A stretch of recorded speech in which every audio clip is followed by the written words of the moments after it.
Today I'm going to give you my top 5 reasons why the Sony a7R Mark II is a far superior camera to the very hefty and heavy Canon 5D Mark III. Number 1, resolution. 42.4 versus 22.3 megapixels. Yeah, that's a big advantage. 42, 23, it's almost double. So the sharpness, the croppability, if that's a word, is pretty unbelievable. It's got a backlit sensor, backlit image sensor. It's just pretty phenomenal. The technology included is great. The resolution is awesome. The low light capability is wonderful. Very pleased with the resolution. You know, it's not a surprise. It's a brand new camera. This has got to be 2 or 3 years old now, so it's not exactly news that it's going to get outclassed in the resolution arena. Number 2, built-in image stabilization. So within the body of this camera, it has what Sony calls IBIS, or what Canon people call image stabilization, IS. And this has built-in image stabilization. For Sony native lenses, 5-axis image stabilization. For non-native lenses that you adapt through an adapter, so like a lens you put on here, you would get 3-axis stabilization. So your built-in image stabilization for almost any lens that you can imagine, pretty dang good. Canon, you're only going to get image stabilization if it's built into the lens, or you have some big image stabilizer like they do in Hollywood. But you're only going to get it if it's built into the lens. So therefore, not as good. It's nowhere near as good as what's built into the a7 II and the a7R II. That leads us kind of into our third point, which is internal 4K video recording to an SD card. So you can do up to 30 frames per second at 4K. At 1080p, you can do up to 60 frames per second in several different codecs, AV-CHD being one example. You can get 30 frames per second, 1080p with a Canon 5D, and that's it. I mean, that's so yesterday, because everybody on YouTube, of course, is recording their videos at 60 frames per second, regardless. Unless they're doing 4K, of course, then they're struggling to get 30. But here's an option, video 4K. It's almost future-proof to me to get 4K until Apple releases an iPhone that does 8K.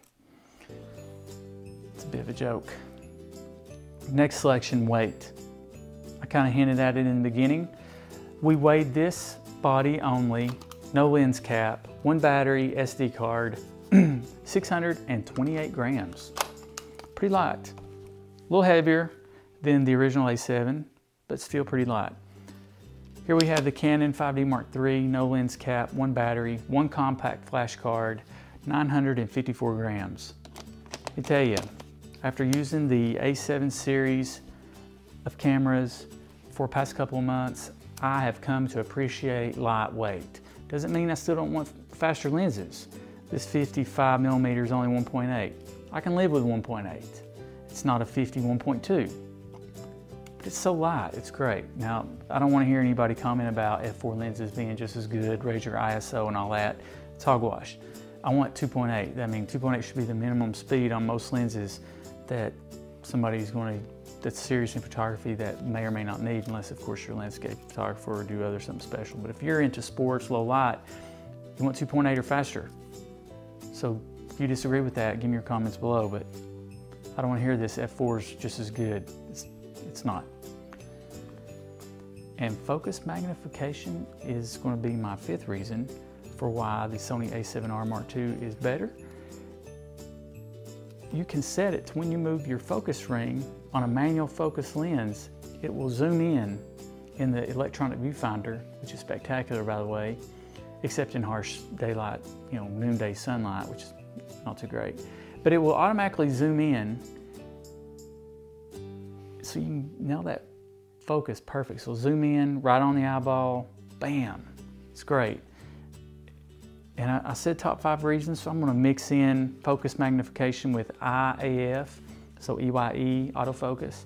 I've got mine programmed to, when I push a button, the Sony automatically picks up on the eyeball of the person that I have in the viewfinder, and it focuses right on the eyeball and bam, takes a picture. So we're going to do We're going to change that to say focus abilities.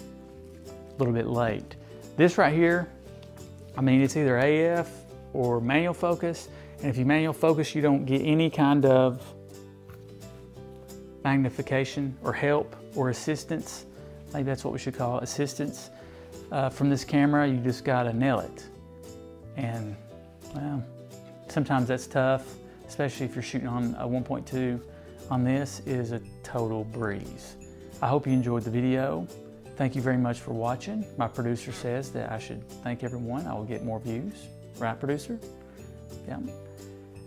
Please subscribe below, like the video, give me ideas, feedback. If you don't like something I said, let's go to war down there and talk about it. And if you do have some suggestions you would like to see in future videos, I'm all ears. Have a good one.